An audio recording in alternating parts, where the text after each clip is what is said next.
Hi, my dearest family. Today we are going to be talking about living on Venus line, and I would like to share my experiences with you. Well, moving to a Venus line, I made more money in 3 days than I did in the previous 2 months combined. So how? Well, I didn't change my business, I didn't change my ads, and I didn't work harder. I moved my body 500 miles onto a Venus Ascendant line. So today I'm going to show you the radical difference between living on a Venus square or, for example, a Venus ascendant line, and why your relocation might be the only thing standing between you and your next financial breakthrough.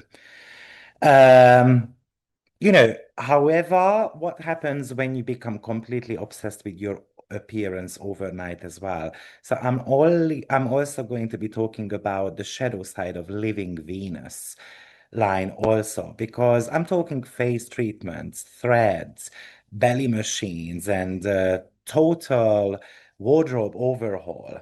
This wasn't a midlife crisis. This was a literal physical manifestation of living on a Venus ascendant line. So if you ever felt invisible or stuck in your skin, Venus could be helping you quite significantly on that. Now, most people spend their entire lives fighting against the energy of their location. They work harder, diet longer, try every marketing trick in the book, but they feel like they are kind of like swimming upstream. This is where relocation astrology can help you significantly. When you learn to read these maps, you stop guessing. You find the lines where your money flows effortlessly, where your health improves without the struggle, where your magnetism actually works for you. So you are the one who can choose kind of like the difficulty settings of your life, or you can kind of like get rid of them as much as possible. So if you're ready to stop fighting your environment and start mastering your map, I'm inviting you to join my upcoming 16-week professional course starting on 31st of May on relocation. So this is not going to be a surface level overview. We are not only going to be talking about the planetary lines, but we are going to be looking at 6 techniques that could help you determine the best possible place to live at. Yes, I know the most famous one out of all the relocation charts are the Astrocartography, which is looking at the lines, the planetary lines, but there are other techniques there that you must look at if you really want to figure out where the best place of living is for you. So the start date is on the 31st. It's going to be 16 weeks of intensive learning. We are going to be meeting once a week. It's going to be very practical, real world relocation strategies. We are going to be using your own charts. So if that's in your interest, then go on my website, AstroViktor.com. You can check out the full syllabus there and claim your spot right now. But let's get going on my experiences with Venus ascendant line because on one hand, once you place Venus on your ascendant, your focus can be sharp, quite sharp towards the physical self, the concept of becoming the Venusian archetype. So when Venus sits on the ascendant, the internal drive often shifts from how do I feel or to how am I perceived? How can I kind of like refine myself to appear better for others? So, living on a Venusian line amplifies the desire for harmony, beauty, social magnetism. So, on one hand, yes, the negative side of things is that you can get aesthetically obsessed with something. So your physical presence becomes your primary project. The ascendant represents the body and the mask you wear. With Venus there, that mask be must be curated a little bit. Like with Venus triggering your ascendant, often it's about like facial treatments, threads. Venus rules the skin and the facial symmetry.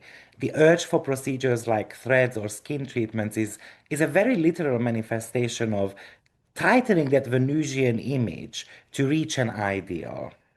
Or you can think of it as a wardrobe fever as well.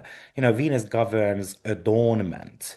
So buying clothes isn't just about like utility, you know, on this line. It's about creating that visual language that, of course, might be attracting others as well. So when I lived on Venusian line, you know, the reason why I mentioned these negative side of things is because what really happened is that I got so obsessed with my physical appearance that I kept doing all these threads, kind of facelifts, not non-surgical facelifts, Botox, PRP, all this type of stuff. And then I bought a bunch of shoes and clothing and so forth.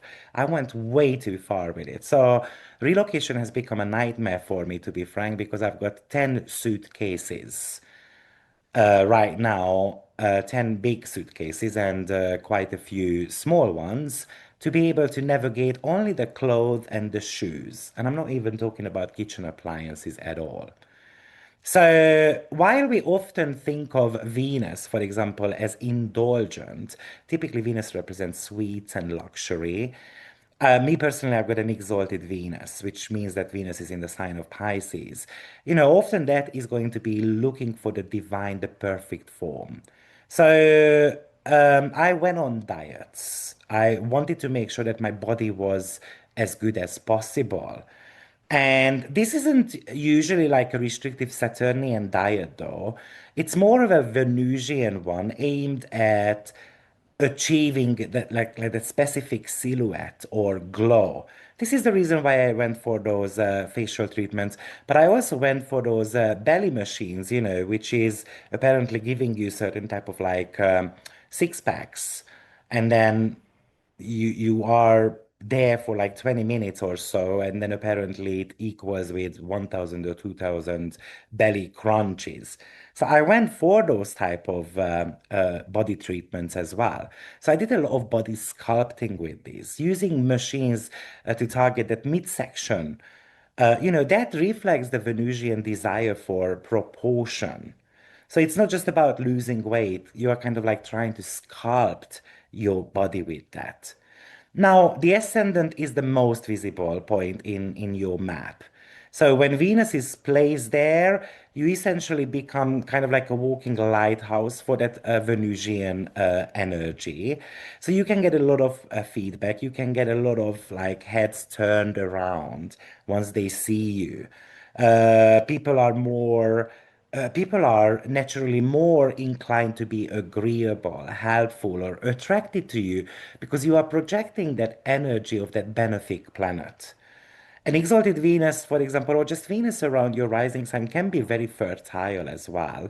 So it heightens the desire for connections and make the person much more noticeable, kind of like in that mating market.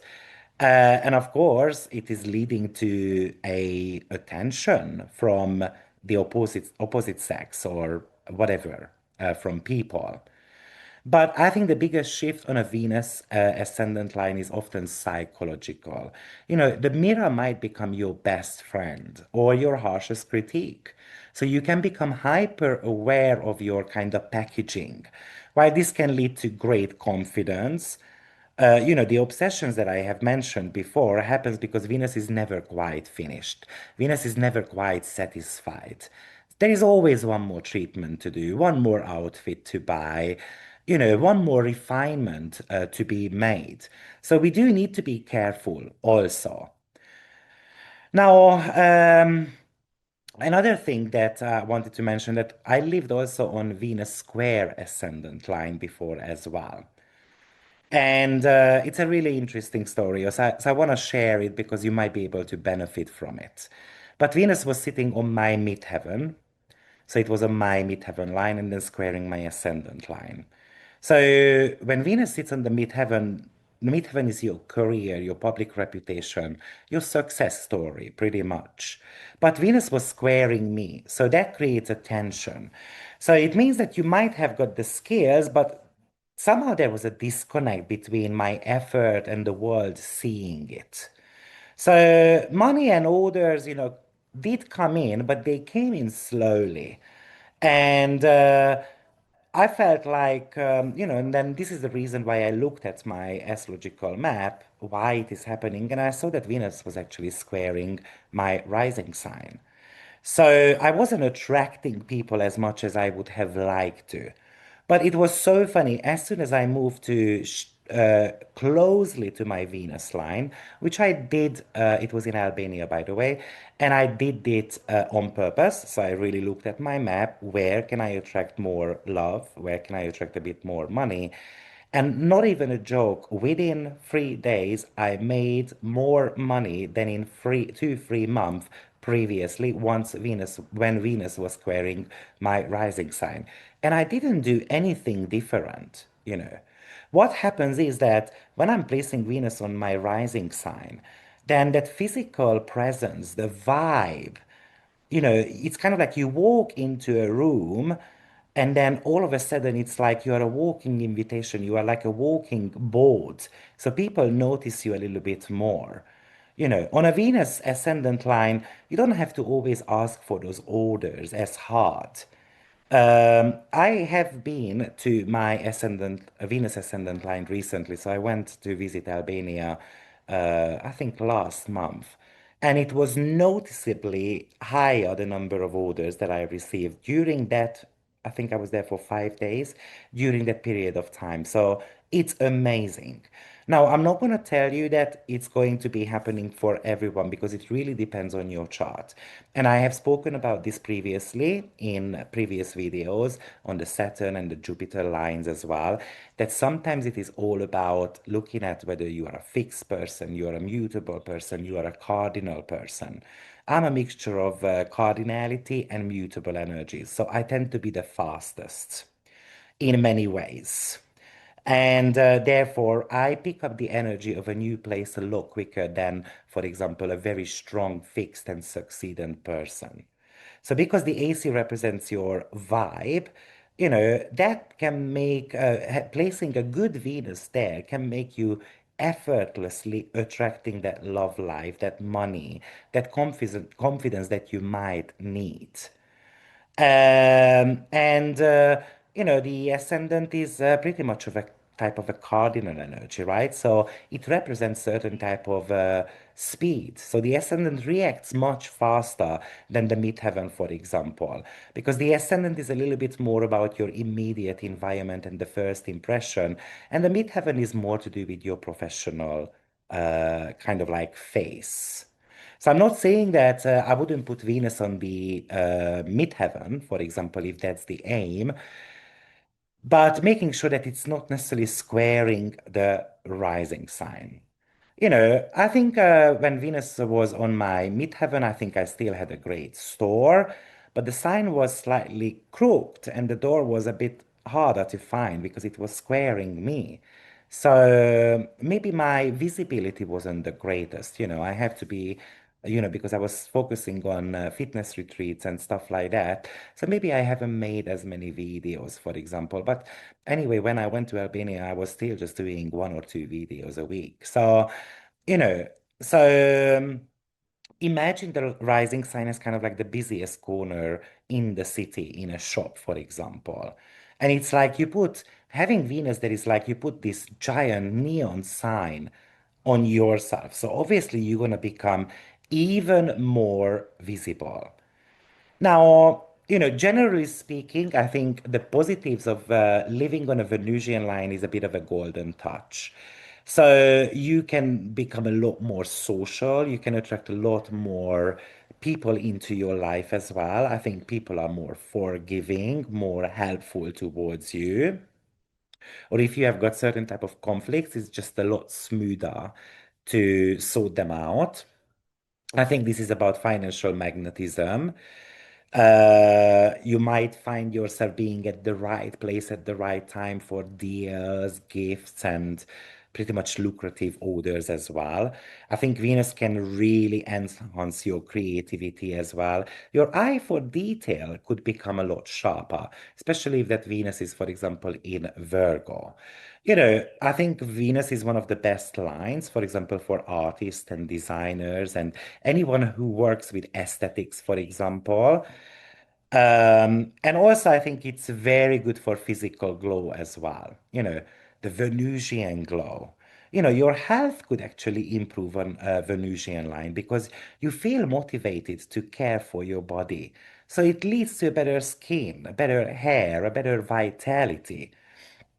The negative side of Venus could be kind of like, for example, the aesthetic trap that I have spoken about, getting a bit obsessed with perfection. And you can be spending a lot more money on procedures, clothes, decor, and you kind of never feel like you have finished, really. It could represent lethargy as well. Venus loves comfort. The danger on this line is becoming soft or losing that competitive edge because things are coming too easily, and you might skip the gym for a spa day or overspend on luxurious items. You might even make superficial connections as well. You get more attraction, but it isn't always about deep attention. So maybe people drawn to your kind of packaging or what you can do them for them socially rather than who you are as a person.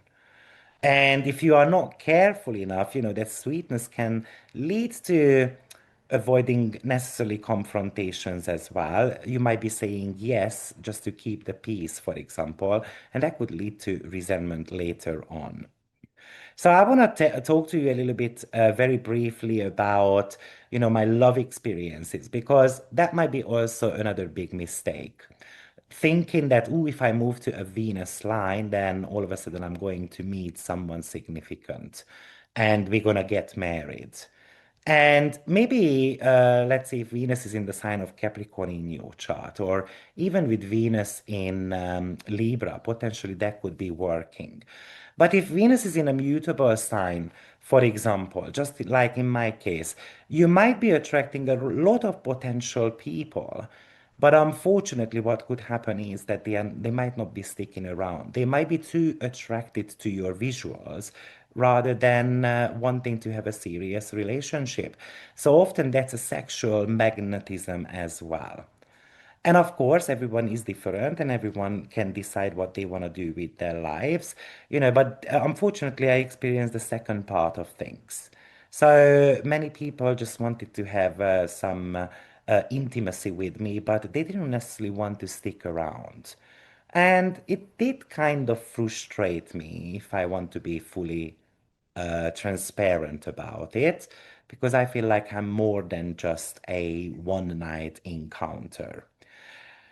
Of course, I'm not saying that I refuse them because I didn't, but at the end of the day, I also wanted to make more genuine connections as well.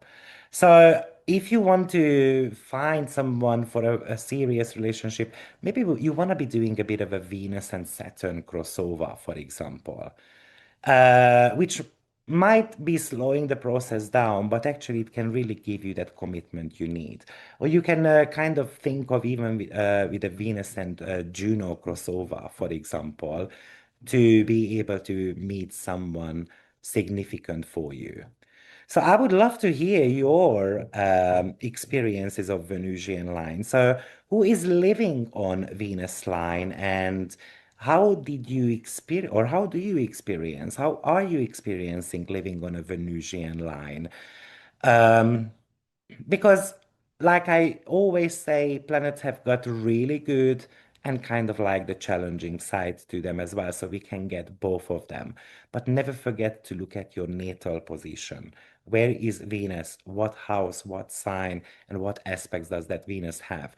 Because moving Venus from one point to another, you kind of moving the other planets around as well. So let's say if you've got a Venus Saturn square, for example, in your fifth house and eighth house, and then you are moving that to the first house and maybe the 10th house, the square is still going to be living within you.